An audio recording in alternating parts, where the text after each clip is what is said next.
Get out to know those. Reading comp.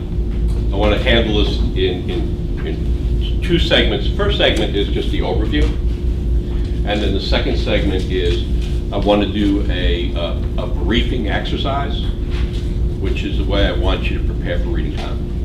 Okay, because reading comp is it's terribly important. You're going to keep reminding yourself when you're doing things you don't want to do.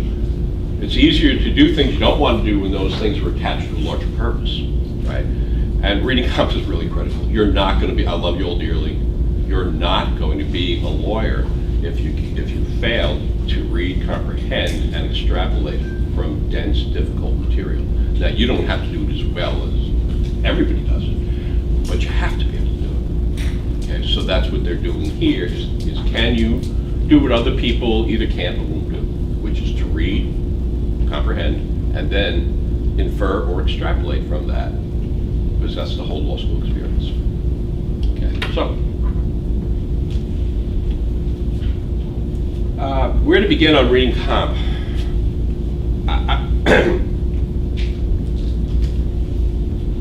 There's no, again, you need to prepare, right? And to prepare is to experiment, right? So again, we're cooking, we're not baking. It's not that you don't bake, it's not that you don't experiment when you bake, but you're cooking, you're being creative, right? So there are a number of ways you can approach this. In other words, for me, but this is just me, with me? So the fact that this works for me, it doesn't mean it's going to work for you, right?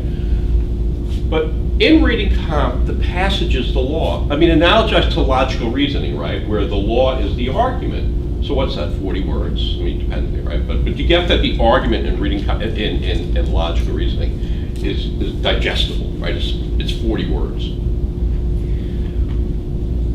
But you can apply the issue to a law that you don't understand. Do you guys get it? We're all back into IRAC now, right? Yeah. But the IRAC in reading comp, the law is the passage, and it's not 45 words, it's 450 words. Yes? Yes. Yeah, and that's the devil, is if you check out because you're not interested in it, well, and you actually believe in the IRAC thing, right, where are you going, right? Because you're just saying, well, I'm going to I'm going to identify the issue, I'm going to do the analysis, and I'm going to draw the conclusion, I'm just not going to read the law. Oh, good luck with that, okay? So,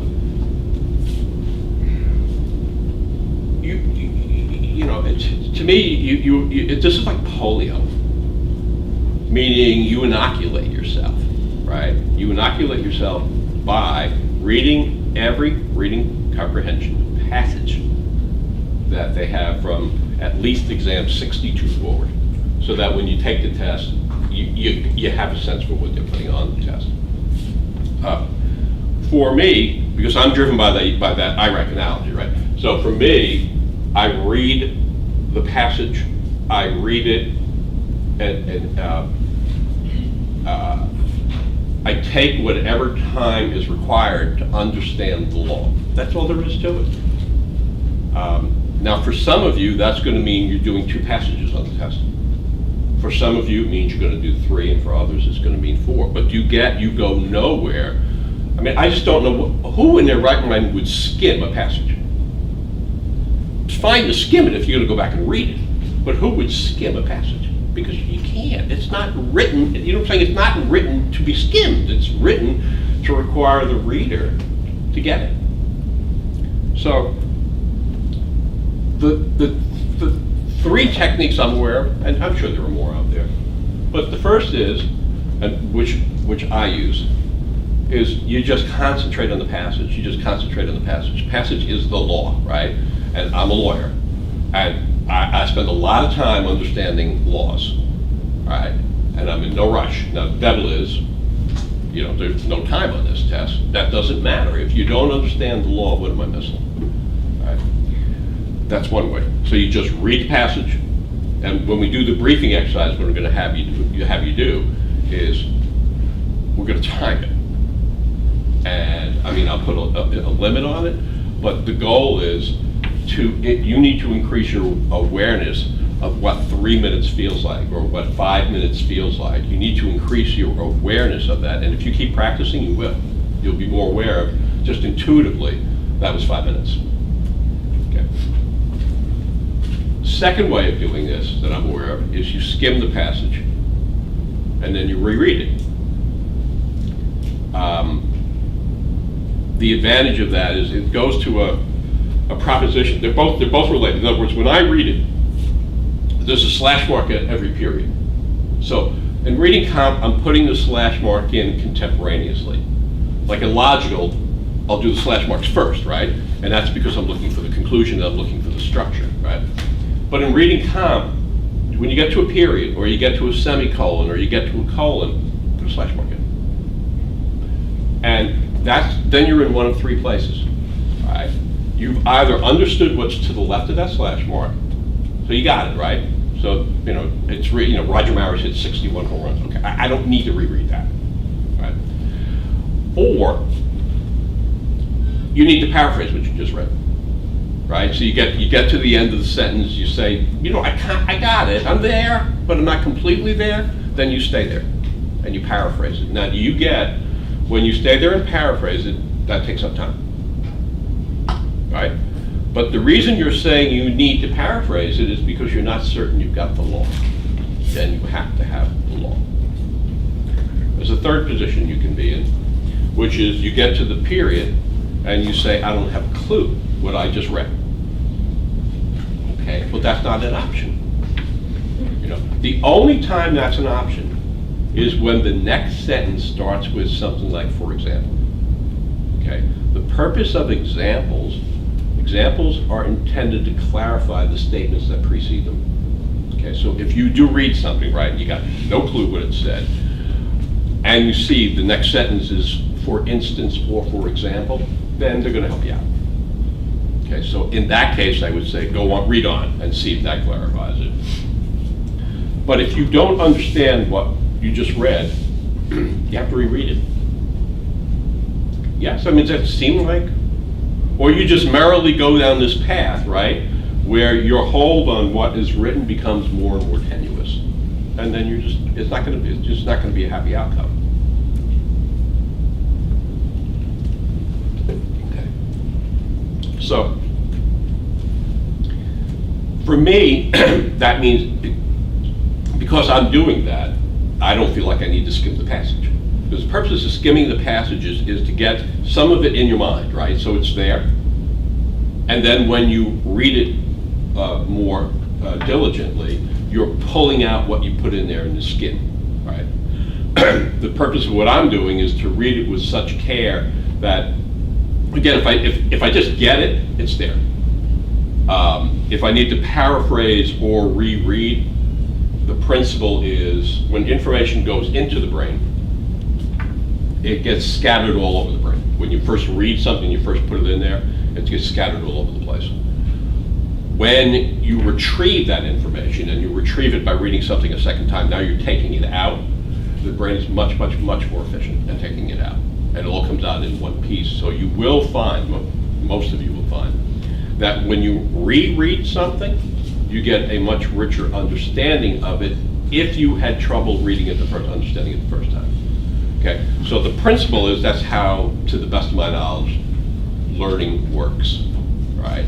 Yeah. And again, think about regular life. I don't know a whole lot about the French Revolution. It's not really my thing, but I do remember reading the book, which is recent, on the French Revolution for the first time, and I didn't know any of the names, right? I really didn't know any of the events. The storming of the Bastille or something, but I really didn't know anything about it, right? The first read for me is really hard because I don't have any nexus to it. I don't have any connection to it, right? But as I've continued to read, it becomes so much easier. It's just like, now it's actually, other than it's a pretty ugly event, but it's interesting to read. So that is kind of where you are in reading comprehension, right? The first time you read this stuff, it's probably going to be awful. And I'm not taking the position it's ever going to be something you seek out to do in your leisure. If you seek this stuff out in your leisure, you have serious issues. I'm saying. Even I don't seek this stuff out in my leisure. Right? So one way is you're going to read, and again, slash mark, either I got it, I need to paraphrase it, I need to reread it, and if you need to reread it, it's going to take more time. Second way is skim it. And you should just practice this at home, right? Skim it, and then give it a thorough read. But the skimming of it will take time, right? So if you skim it, you may have less time to do what I'm doing, which is just making sure I get everything the first time. But if you skim it, whatever you skim will go in there, and then when you read it with force, it should be more understandable. The third way, which is not my favorite way, is you go over and identify the questions. You go over there and say, you know, if I'm looking at questions 1 through 7, it is fair to say that you're only tested on the issues that are raised. You with me? So in reading comprehension, much of the reading you're not tested on. When you're given a list of things, you know, it'll say, for example, and then it give you a list. It's less likely than it is likely that you're going to be tested on the examples. That's probably not what you're going to get tested on. And no matter what, there's a bunch of stuff you're reading that has no bearing on what you're being asked. So by going to the questions first, two things. Questions are they're of specific natures. In other words, one group of questions have to do with the passage. So those are the passage questions.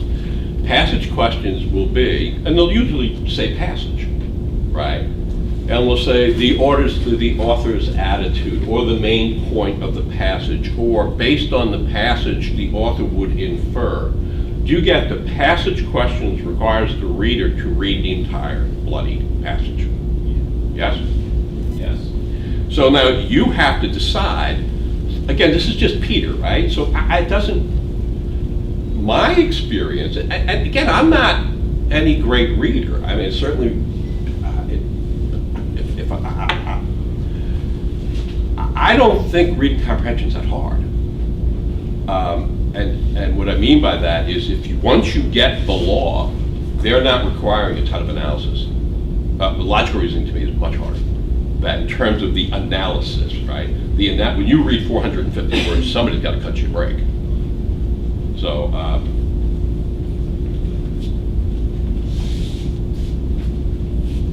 when you read the questions first, you can divide them up and say, here are the passage questions. And how do you know they're passage questions? They're going to say passage. Here are questions that refer to specific words or terms. Like if you look at the questions first, right? And you see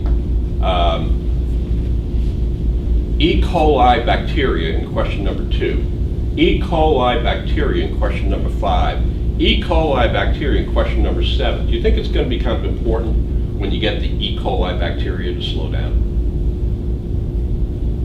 So the questions, there's intelligence in there, right? Meaning they're going to either ask you about the passage, they're going to ask you about a paragraph. So those are paragraph questions. What was the main point in paragraph? What was the primary purpose of the second paragraph? Well, if you read that before you read the actual passage, wouldn't you then go next to the second paragraph and write next there PP for primary purpose? Talk about it. Yes. Okay. And again, I don't do this, right? But the fact that I don't do this doesn't, you know, if you're running out of time, it probably is the thing to do. The next question would be, say you do that, right? Say question number 3 says, what was the primary purpose of the second paragraph? When is the ideal time to answer that? And I'm not saying there is an ideal. In other words, for each individual, right? For one individual, the ideal time to answer what the primary purpose of the second paragraph is right after you read the second paragraph. That's for some people. For other people, that's not the ideal time because it interrupts your read of the whole passage. So you got to know yourself, right? So you have passage questions, you have paragraph questions, and then you're directed to specific lines. Those are the line-specific questions, right? So they'll say, question number 4 may say, the word advocacy on line 61 most closely means, right? And then you can bet the bank on it. It's not going to most closely mean Webster's Dictionary's definition of the word advocacy, because that's what they're testing you on. So for those, do you get it makes sense to go to line 69, whatever it is, right? 61, circle the word advocacy and put next to it whatever it is, Q5. And you get all this can be blended, right? So I mean, if I'm running out of time, then I would gravitate to this final method, because you can. But again, the writer's not trying to help you. In my experience, is the passage questions are the least difficult. Okay, the passage questions to me are the least difficult because you have to read the whole thing, and they've got to let you do it. The individual sentence stuff are to me the most challenging because they know you're going to a specific line, but the information that's in line 61 may have required you to have read line 55 in order to understand the context of what was brought up in line 61. It's not the SAT. They're not going to say, go to line 61, read a word, and give me the Webster's Dictionary's definition. So you want to experiment with how you're going to approach this. And again, this is preparation, right? So that's experimentation. Does that make sense? Yes. Don't go pace on me. Yes. Yeah.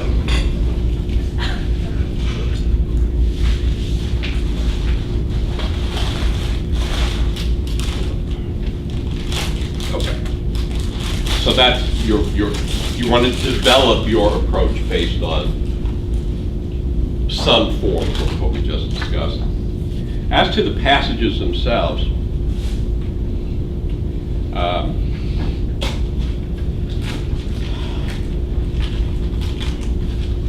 you're going to have 3 narrative passages and 1 comparative passage. Again, I hesitate to share my view because then you may adopt my view as your view because it's my view and I'm up here. The narrative passage is just one voice. Now there are 3 of them. It's just one voice. In other words, just one person writing it. There may be more than one voice, but there's only one writer. So let me rephrase that, right? There's only one writer.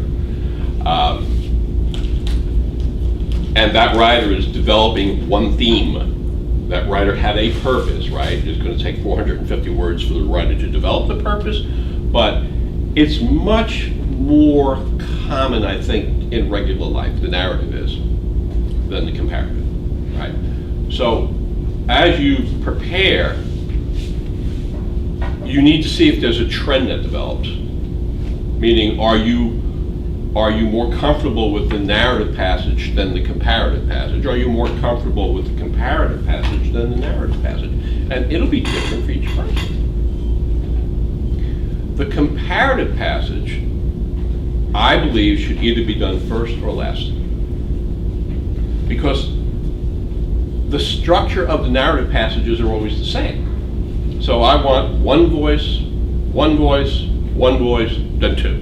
Or I want 2 voices, right? And then 1, 1, 1. But I would not do the comparative passages in between the narrative passages.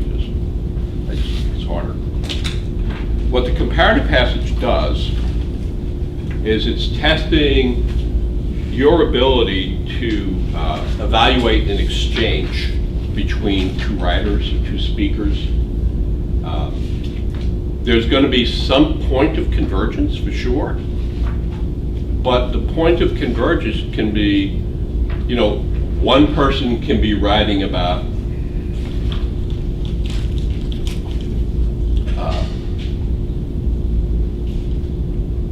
maybe a battle. Maybe somebody's writing about the Battle of Gettysburg or something. You're reading about a battle, right? And then somebody else is writing about the theory of war. And so the second person may never ever mention the Battle of Gettysburg. You know, you're reading this and say, well, what are they doing? Well, what's happening is one person is describing a specific thing and the other person is describing a general thing. So the comparative passages can be, I'm again reminded, the first case I tried was it was a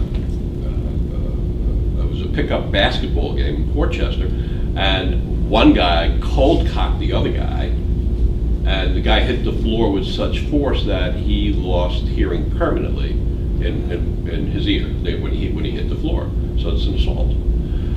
I bring it up because as I tried that case, it was like a comparative passage.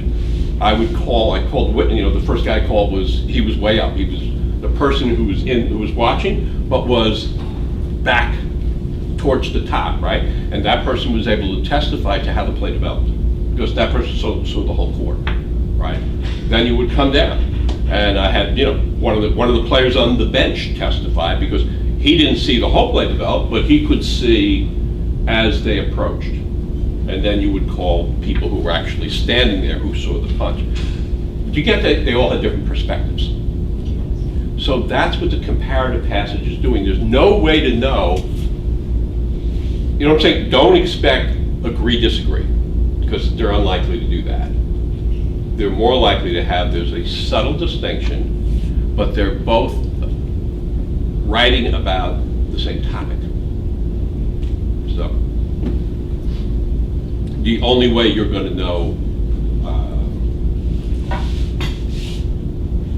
what your preference is by doing the passages.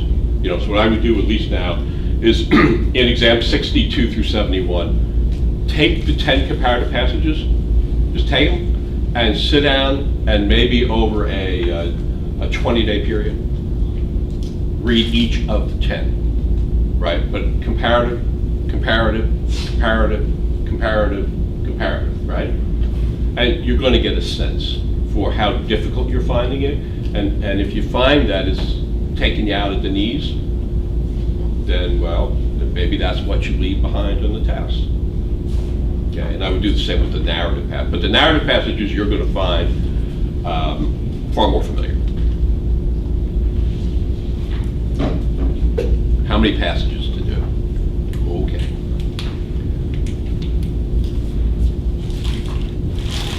So your technique for reading the comparative, would you use one of the three same that you talked about? Concentrating on the passages, skimming, and then rereading, or looking at the questions first? So it's the same, Yeah. same structure, but just applying it to... Yeah, but for me, Martha, again, this is just for me, it's harder to do that when there are two discordant voices. You know, it's like you could skim the first passage and then start skimming the second passage and that's it. Because I'm skimming, I'm not getting what the commonality is. So for me, I just have this one technique that takes me through the test, which is I'm reading passage A, and I'm not leaving passage A until I know the writer.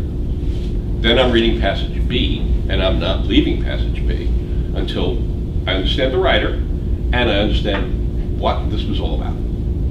And easier said than done. Have I mentioned law school is hard? And have I mentioned that when you're a lawyer, right? You guys want to be lawyers. I mean, people pay you to do things they can't do, which is what we all do in our regular lives, right? People pay you in your profession to do what they can't do as well on their own, right? But this profession is reasoning. So how do you escape this? And how do you reason if you don't read with insight? You know, it's like, it's hard. I'm saying you thought everybody's going to be able to do this. It's hard. But just make me your home screen. So he can do it. There's hope. So yeah, again, for me, Martha, it's just keep it simple in reading comp. But that's just me. me. But you've got to get used to the comparative passage before you say, I'm not going to do the comparative passage, because the comparative passage is going to be my first book on the French Revolution. You're seeing it for the first time, so it's going to be probably not a pleasant experience. And then you just got to keep at it. I really think that's how people get smart. Because they start out dumb, but then they just keep at it. Like, I'm not a dumb guy. I say, well, why am I not dumb? Well, I do keep at stuff. I am aware, like, that first time I don't want to be doing it. And then I just keep at it. And then I get less dumb. So, okay, reading comp, you got to have a plan. So one thing is, how are you going to attack the passage itself, right? But the other is, what's your plan? How many of these are you doing? So,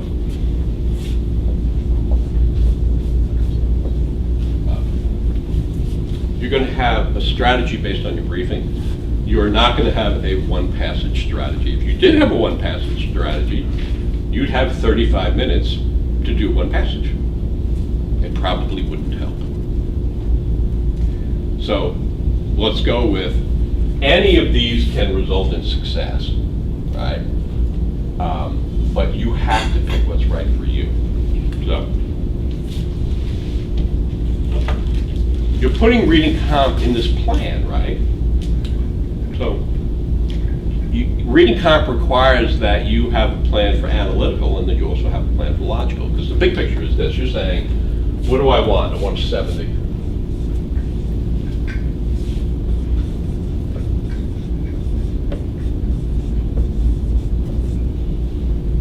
Okay. So just say, like, in logical reasoning. What's a 70 in terms of with the LSAT score? I'm sorry? What is a 70 in terms of an LSAT score? How do I know?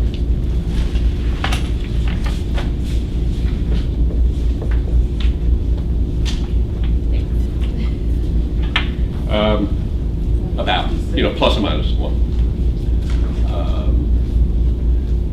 You get, again, this is preparation, right? You have to have like a trial plan. And say, well, you don't just go in there and start answering questions, right? You go in there and you say, what can I realistically expect? And it's not what the person next to me realistically expects. What can I expect? What can I achieve? How much work am I willing to do? I'm not willing to do the work Peter does. That's okay, you don't have to. But how much are you willing to do? And what are your abilities? So say, this is going to come out to be about a 15. That's where you are. That you keep doing is, and you're going to get 15 per section, plus or minus, right? If that's where you end up, right? Is it fair to say there'll come a time, unless God has other plans, would it be fair to say there'll come a time when the test will be 2 weeks away? Yes. So you have two choices, right? You can prepare for that moment or not, right? You can just kind of wait for the moment to come because you're treating it like college, right? And you're just going to cram, and you're probably going to get your ass kicked, and that's what should happen because it's malpractice. It's not malpractice in college, right? It's malpractice in law. What would you, if I did that, I'm representing you, right? And I don't do a thing on your case until 2 weeks before you got to show up. Hello? So say you're here, right? You're just 2 weeks before the test, you're here. You're there, right? Well, you've got a 42 and you're trying to get a 70, you're probably not going to get a 70, right? Now you come into reading comp, you say, yeah, but I'm really lucky to get a 13. If that's where you are, you have to abandon your 70. Because you're 2 weeks before the test. And I'm looking at a 42, I'm looking at a 55, which will get you into law school. But it's not going to get you 70. Right? So, Question, there's one portion of the test that's experimental, right? Correct. Okay. Is there always going to be two parts, logical reasoning, or could one of those parts be experimental? no, there will always be, they have to give you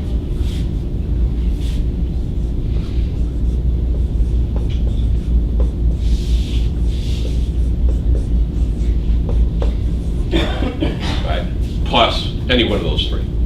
This is the test those are the 4 sections that everyone will have the same 4 sections. They will not be in the same place. So, you know, Brenda could open up and section 1 would be logical reasoning, all right? But Matthew could open the test and section 1 would be reading comp. But the reading comp that Matthew sees will be the same reading comp that Brenda sees, just not in the same place in the exam.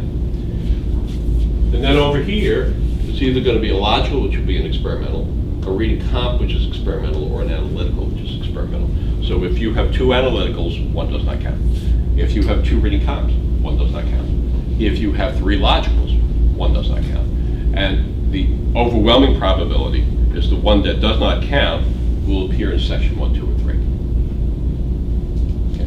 Because it seems to me, if you put the experimental in section 5, wouldn't you reward people who got tired? Right, because it doesn't count. So if you were burned, you know, if you were just burned by the time you got to section 5, and you're just saying, I can't concentrate, there is no way Peter would ever make that experimental, because it's going to defeat the purpose. Okay.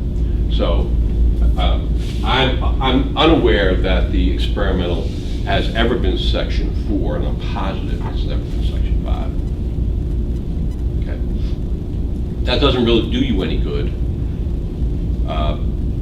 because the most likely distribution is like you'll see analytical section 2 and section 3, or analytical section 1 and section 3, or analytical section 1, section 2. There's no way. If they make it so that analytical is section 1, section 4, then it is very, very likely section 1 will count. But you treat the experimental as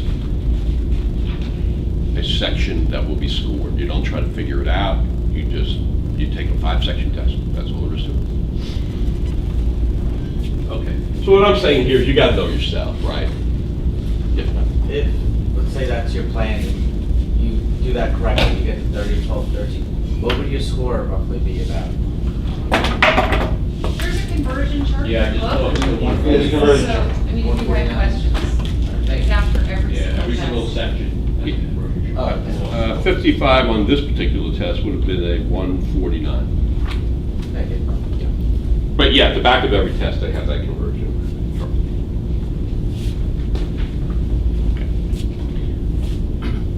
If you see me fall down, it's because I didn't find the marker that's on the floor down there. You can go like this. So, here's the deal. Yep.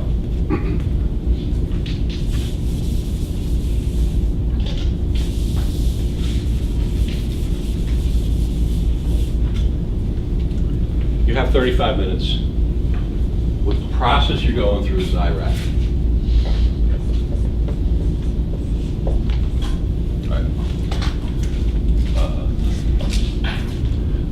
The rule is the passage. Right, so we talked about what the law is.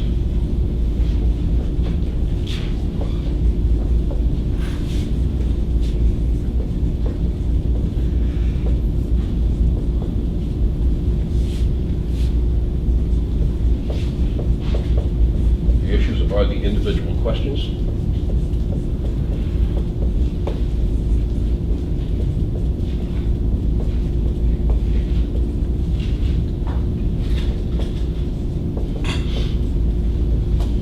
The analysis is what it is, and the conclusion are the answer choices.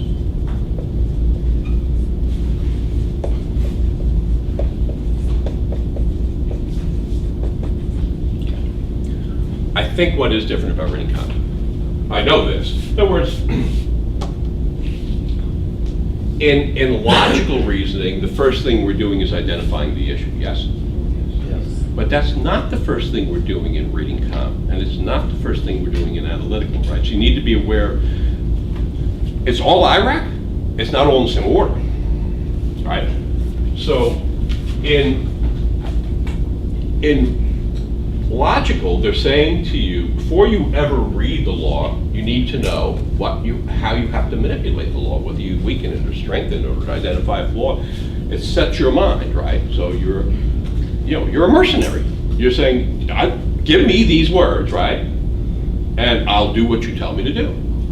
Whether I like the words or not, it doesn't matter what Peter likes, those are the words. You want me to strengthen them? I'll strengthen them.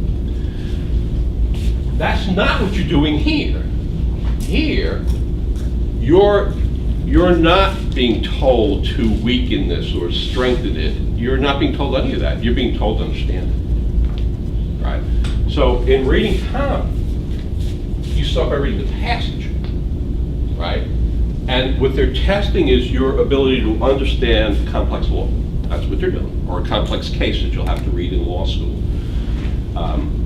Do you get, in order to answer any questions on your final exam in con law, you're going to have to read the cases that have been assigned to you in con law.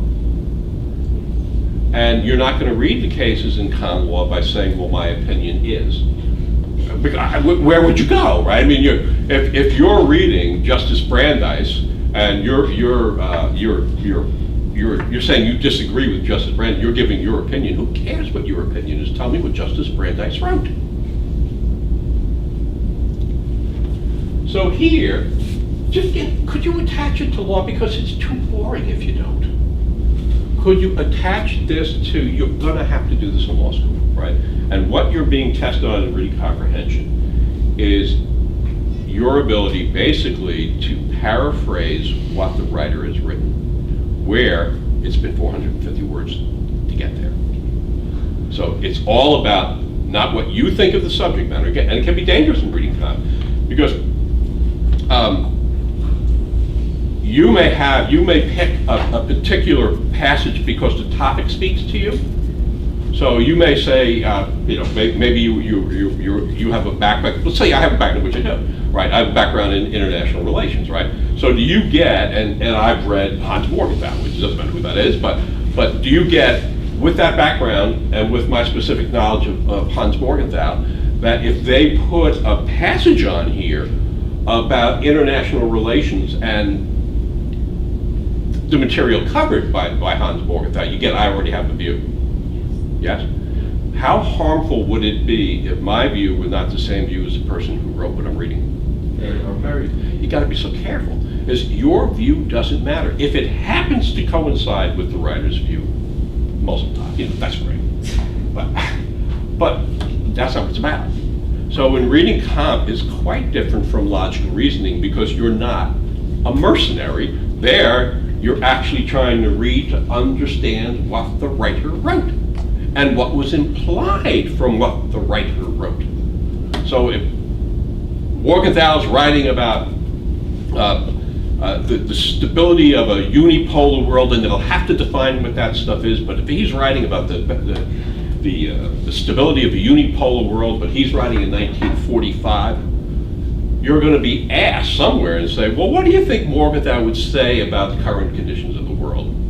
Is it safer or not safer? And then it would require you to say, well, are we still in a unipolar world or are we not? But you have to extrapolate. It's not just saying I understood what Morgenthau wrote. It's about what is implied from it. That's law school, right? It's dense, it's difficult, and you're not actually in the discipline, So for me to read Morgenthau is not a big deal because it's part of my discipline, right? But for somebody who's never been introduced to Morgenthau, that's a pretty tough haul. And what do you think happens in a courtroom? Again, how much do you think I knew about arson before I tried my first arson case? I mean, I knew how to, I actually did start a fire when I was about 8. Browns Hill was across the apartment building. Yeah, I just tried to stamp it out, that didn't work. But, I'm sorry? The car was you, the one that you. Oh, could be. Except I was in pace. I have witnesses where it was. It'd have to be a delayed device. But what I'm getting to is, not everybody can do this, right? But you have to have the capacity to learn stuff that it takes other people much longer to learn. That's what it is. So I didn't know anything about arson. Cross-examine a psychologist. I need a psychologist. I don't need to be cross-examining one. I need one, right? But that's what you have to do. I know nothing about psychiatry. I have no interest in psychiatry. But you have. So do you get? Reading comp is challenging you to do this. Reading comp is challenging you to read something typically written by a member of a discipline, right? So maybe you're reading something from a researcher on the polio vaccine. I don't know anything about the polio vaccine.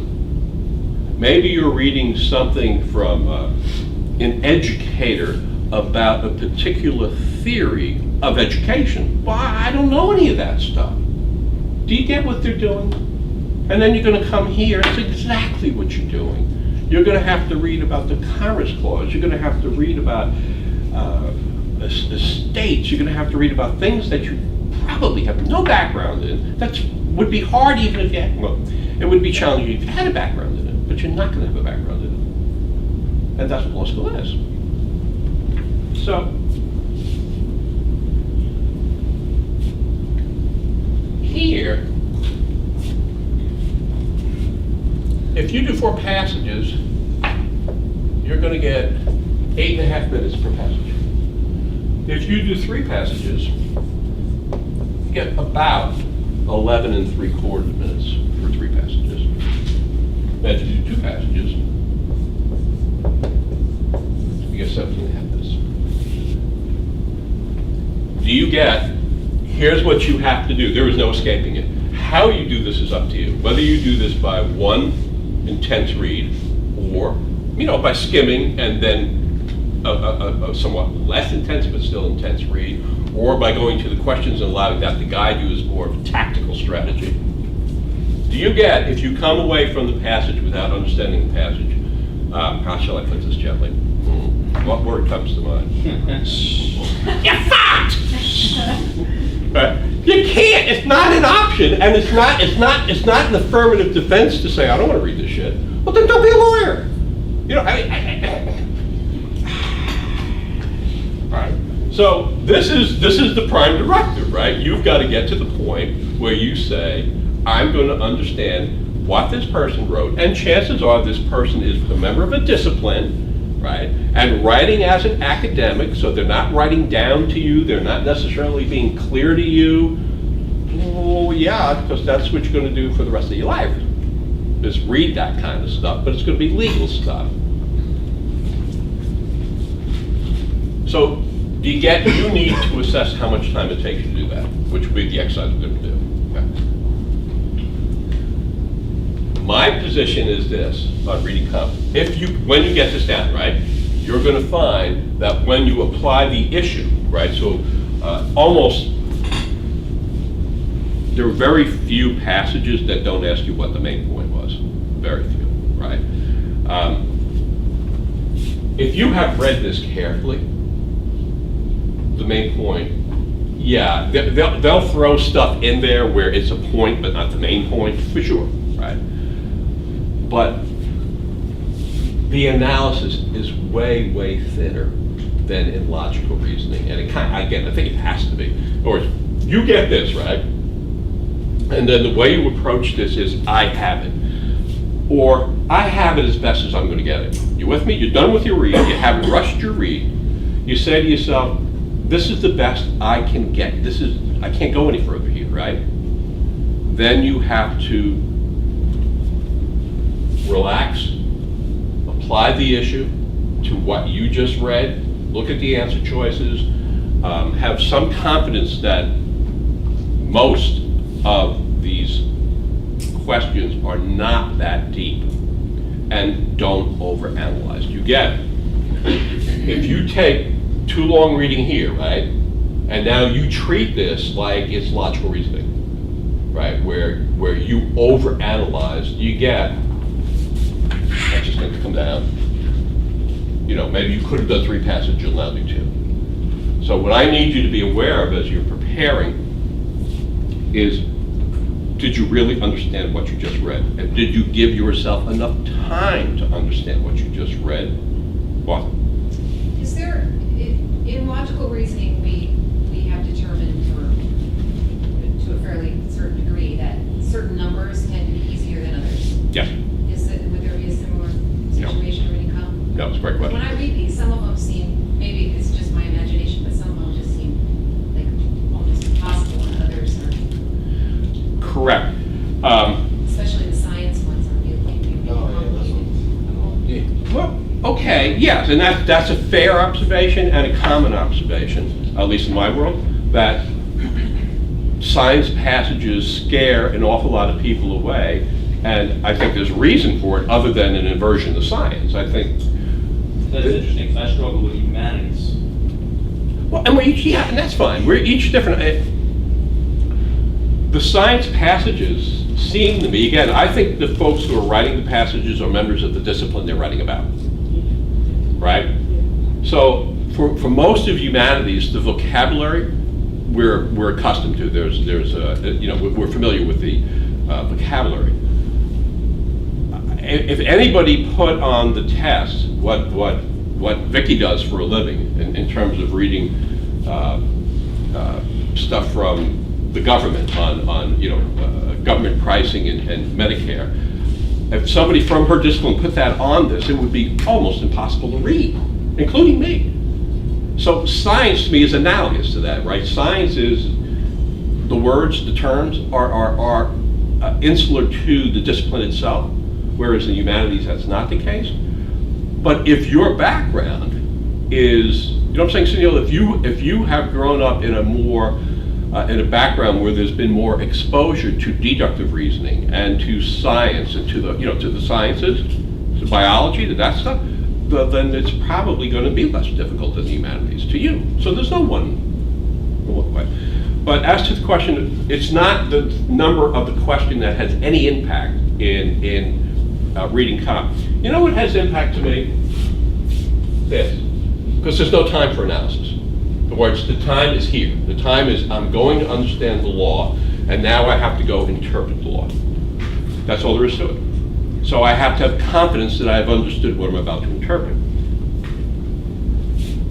If question number 4 says to me, which of the following is most analogous to the proposition raised in the passage, that's going to require analysis, right? Because it's abstract. Because now you're saying you want parallel reasoning or analogous reasoning.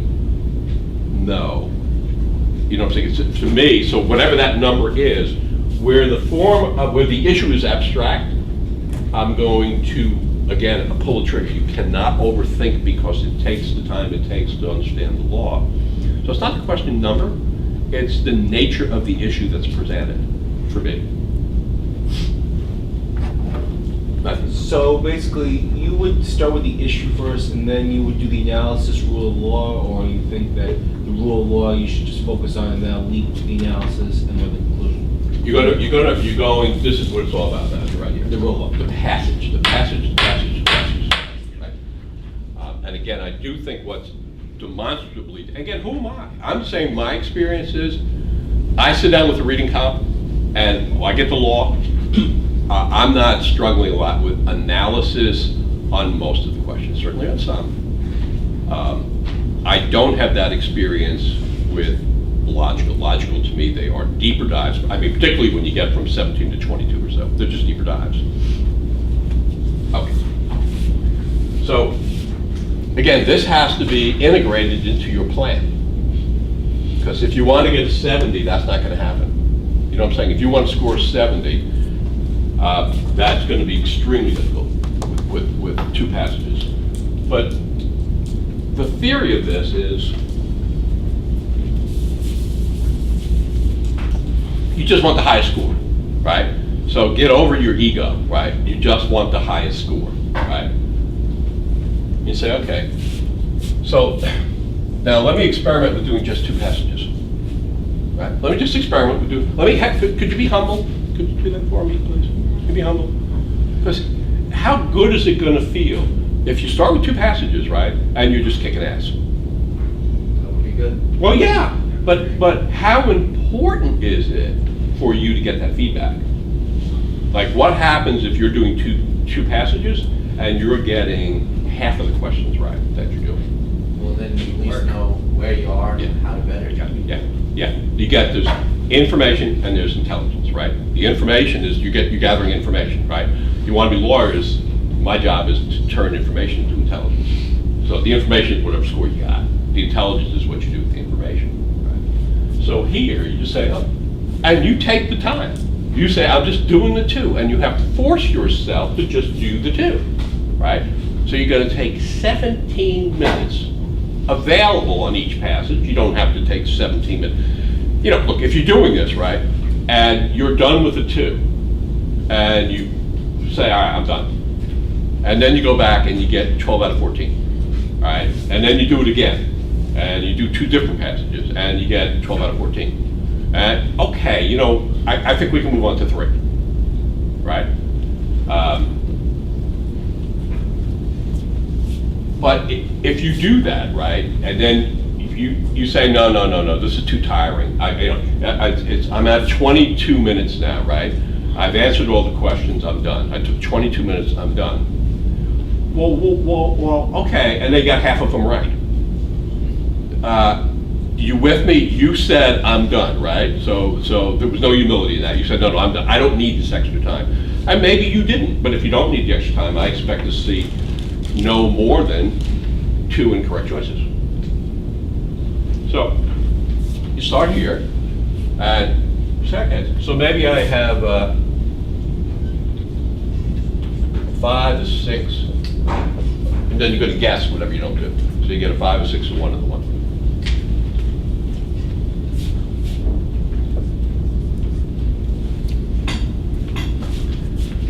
Do you get that's not likely going to get you to a 70? So you have to begin to adjust your trial plan based on this information, right? Let's say you do that and say, well, let me try 3. Hey, nothing but trouble. All right, now you do 3, but here, of course, you're dealing with 17 minutes, right? Do you have any idea how long 17 minutes feels like? It feels like a very long time when you're just, you know, okay. Now you say, well, let me bring it down to, 11 and a half. So you bring it down to 11 and a half. Now you have less time to read the law, and you have less time to do the analysis. Yes? So, this comes down to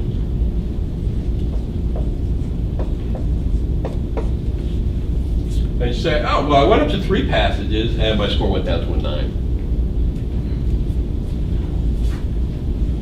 Which strategy are you picking?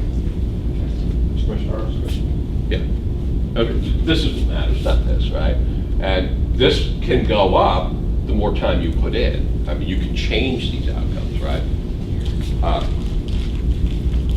But that would say to you, right now, I'm on a 2-passage plan, right? If you want to get a 70, you almost certainly have to go to a 3-passage plan, and unless I'm missing something, that journey is going to be bridged by the work you do, right? If you don't do the work, well then, get to 13 and go to law school, and wait for them to do the work. Camille? Yeah, how does that work with guessing? How does that work? What? I'm sorry? I didn't hear what you said because I'm deaf. I said, how does it work with guessing? So let's say you pick option number 3, 11 and a half minutes, or even longer time, 17 minutes. Yeah, the question being about guessing. My sense is guessing is called guessing for a reason. So based on just marking of 20 years, basically, of sitting in law school hallways, taking your exams, right, and then observing when people guess, I would just pick one letter. And I can't really tell you why, but I would just take one letter and guess it for the whole test. When in doubt, pick C. Well, the C is as good as, the only caveat I would put to that is in analytical reasoning. If you finish two hypotheticals, right? And you're done. And in the two hypotheticals, you're sure you got, because analytical is deductive, you know, you have a better chance of saying, no, I'm sure I got that right. Well, if in those two hypotheticals I saw that the letter E appeared once, you know what? I'm guessing the letter E on the remaining two hypotheticals. Why not? Right. But other than that, I would just pick one letter and stick with it. So,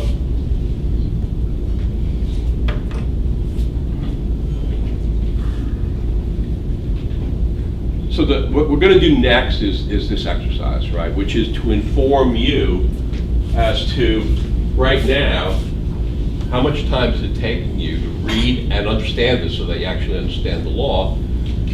And are you even capable of reading it and understanding the law? And you may not be. You may not be able to read with the insight that the writer has written with, because the writer is a member of a discipline that you have no knowledge, little to no knowledge of. It's okay. It's got to change, right? But it's okay. But it's got to change. One other thing about the passages, and again, these are just my experiences, right? But typically, there will be one passage on your test that I'm going to refer to as the minority passage. Typically, not always, but 80, 85, maybe 90% of the time. And what I'm saying a minority passage is, you see, I don't want to read what's in the dentist's office. In other words, let me rephrase that. I don't want to read the publication that the dentist has in his own office or her own office. I would rather read what's on the table outside. Okay? Because if I try to read that publication, it's probably going to be very technical, right? So that's that issue with science, or the issue with, again, passages that talk about isms are talking about isms. Isms are abstract and tend to be a heavier read. The minority passage does not tend to be the heavier read. The minority passage, and all I mean by that is if you are reading something about the Black experience, the Latino experience, the Native American experience, an oppressed group's experience. So maybe it's oppressed Korean auto workers, or maybe Asian immigrants who came to San Francisco in the early 1900s. If you're reading about a group at risk, right? That's what I'm saying is a minority passage. My experience is the read on the minority passage feels much different. In other words, I'm not getting the sense that this is an egghead writing it, right? Well, which is what I mean. Reading science, it's like some egghead writing it. If you're reading about educators, or it's some egghead, right? The minority passage not generally being written that way, and so I would say, if you see that passage, if that passage does appear, and it is very likely to appear, and matter of fact, we'll be doing one of those in the exercise. Create a presumption that that should be on your to-do list, because I just don't think it's as heavy a lift. The other thing about a minority passage is I don't think I've ever read one where the author's attitude is not supportive of the group at risk. So if you're writing about, if there graffiti on the walls in Mexico City suddenly will turn out to be art.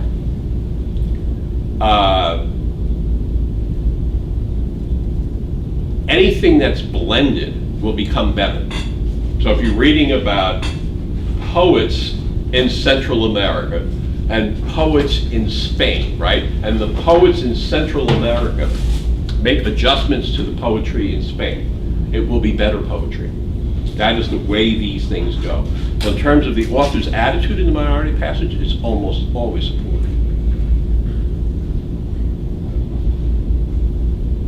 It'll never be a counterbalance passage where, you know, it's section 1, there's the counter argument, it'll always be just a linear argument minority passage.